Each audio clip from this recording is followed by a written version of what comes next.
ভূমিকম্প হলে আমাদের এলাকায় অনেকে আজান দেয়, এটা সুন্নাহসম্মত আমল কিনা? উত্তর হলো যে প্রত্যেকটা পরিস্থিতিতে আমাদের করণীয় কি হবে, কোরআন এবং হাদিসের আলোকে সেটি আমাদের করতে হবে। আজানের বিষয়ে কোরআন এবং হাদিসের আলোকে আমরা জানি যে তিনটি ক্ষেত্রে আজান দেওয়াটা বিধিবদ্ধ। তার প্রথমটি হলো ৫ ওয়াক্ত নামাজের জন্য আজান দিতে হবে, এটা আজানের মূল ক্ষেত্র। দ্বিতীয়ত, নবজাতকের কানে আজান দেওয়ার বিষয়টিও সুসাব্যস্ত, কারণ তিরমিজির এক বর্ণনায় এসেছে নবী করিম সাল্লাল্লাহু আলাইহি ওয়াসাল্লাম হাসান বা হুসাইন রাদিয়াল্লাহু তাআলা আনহুমার কানে আজান দিয়েছেন তাদের জন্মের পর। অতএব নবজাতকের কানে মৃদু কণ্ঠে আজানের বাক্যগুলো তাকে শোনানো, এটিও সুন্নাহ দ্বারা সাব্যস্ত। তৃতীয়ত, আরেকটি ক্ষেত্র আছে আজানের, সেটি হলো যে শয়তান তাড়াবর্জন, দুষ্ট জিনের উপদ্রব থেকে বাঁচার জন্য আজান দেওয়ার বিষয়টিও হাদিসের আলোকে সাব্যস্ত হয়েছে। এর বাইরে ভূমিকম্প বা অন্য এরকম কোনো পরিস্থিতিতে আজান দেওয়ার বিষয়টি সাব্যস্ত হয়নি।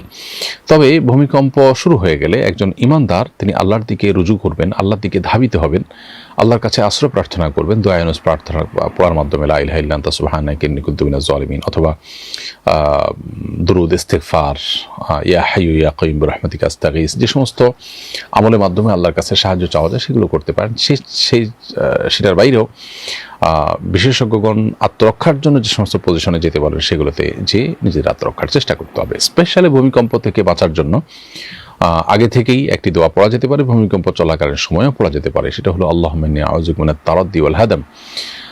কোন আছে আল্লাহুম্মা ইন্নী আউযুবিকা মিনাল হাদামি ওয়াত তারাদ্দি, অর্থাৎ হে আল্লাহ, আপনার কাছ থেকে আমি কোনো কিছু চাপা পড়ে মৃত্যুবরণ করা থেকে বা উপর থেকে পড়ে গিয়ে মৃত্যুবরণ করা থেকে পানা চাই।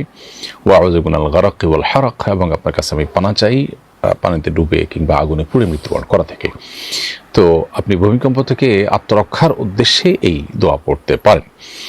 এই দোয়াটি আরও বেশ বড়, কিন্তু এটুকু পড়লে আপনার ভূমিকম্প থেকে বাঁচার যে দোয়া বা আকুতি আল্লাহর কাছে সেটা নিবেদন করা হয়ে যাবে। আবার বলছি, আল্লাহুম্মা ইন্নী আউযুবিকা মিনাল হাদামি ওয়াত তারাদ্দি ওয়া আউযুবিকা মিনাল গারাকি ওয়াল হারাক, এই দোয়া আপনি পড়তে পারেন। এরপরে প্রশ্ন হলো, কোনো ওযর ছাড়া মৃতদেহ অ্যাম্বুলেন্সে রেখে জানাজার নামাজ আদায় করা কি সহিহ হবে? উত্তর হলো, কোনো ওযর ছাড়া মৃতদেহকে, লাশকে অ্যাম্বুলেন্সে রেখে জানাজা পড়াটা সহিহ হবে না। জানাজা পড়ার জন্য লাশকে নিচে রাখতে হবে, সেটা মাটিতে রাখা হোক কিংবা কোনো খাটিয়াতে রাখা হোক। খাটিয়াতে রাখা হলেও সেটা নিচে রাখারই শামিল হবে। এরকম অবস্থা রেখে তারপর জানাজার সালাত আদায় করতে হবে। অনেক সময় দেখা যায় যে লাশের গাড়িটাকে সামনে নিয়ে আসা হয় এবং শুধুমাত্র গাড়ির জানালা খুলে অথবা গ্লাসের অংশটাকে শুধুমাত্র ওপেন করে দিয়ে তারপরে তার সামনে দাঁড়িয়ে সালাত আদায় করা হয়। এটা জানাজার সালাত আদায় করার কোনো সহি পদ্ধতি না। এরপরে প্রশ্ন হলো, জুমার বয়ানে শুনেছি জুমার আজানের পরে ক্রয় বিক্রয় করা নিষেধ। আমার দোকানে একজন হিন্দু কর্মী আছে, তাকে দিয়ে দোকান খোলা রাখলে কি কোনো সমস্যা আছে? প্রথম কথা হলো, জুমার কোন আজানের পরে কেনা বেচা করা নিষেধ, এটি নিয়ে ওলামাদের মধ্যে একাধিক মত আছে।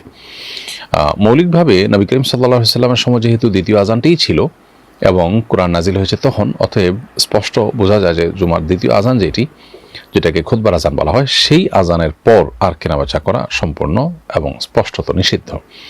তবে কোরআনের আয়াতে যেহেতু সাধারণভাবে আজানের কথাই বলা হয়েছে, এই জন্য ওলামা ইকরাম সতর্কতামূলকভাবে বলেন যে প্রথম আজানেরও পর কেনাবেচা না করে বরং প্রথম আজানের পর জুমার সালাতের প্রস্তুতিমূলক যে কার্যক্রম আছে, গোসল ইত্যাদি, সেগুলো করা যেতে পারে।